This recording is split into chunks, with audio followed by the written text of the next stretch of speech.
Уурхай гэж юу вэ? Хөгжил дэвшлүү, амьдрал уу?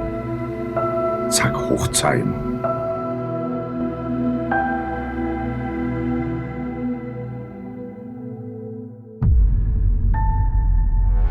Бид бүхий л мэргэшилийг даван туулахад бэлэн байж, өмнө нь боломжгүйд тооцогдож байсан зүйлсийг хийж бүтээдэг.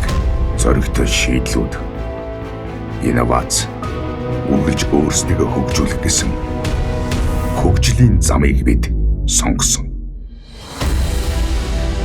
Бид өнгөрснөг санаж, уламжлалаа хадгална, тэтгэн төгөлдөрж үлдэнэ. Өнөө цагт бид хүрээлэн буй зүйлсийг хамгаалж, газар нутгаа хайрлан, байгалийн тэнцвэрийг хадгалахыг эрхэмлэн.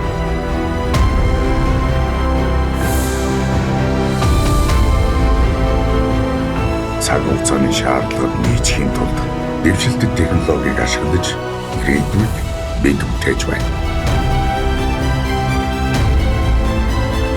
Бид байгалийн баялагийг аз жаргал, урд, хөгжил дэвшил болгон хувиргана. Энэ бол бидний түүх. Энэ бол бидний ирээдүй. Үндэсний үнэт металл үйлдвэрлэгч Step Gold.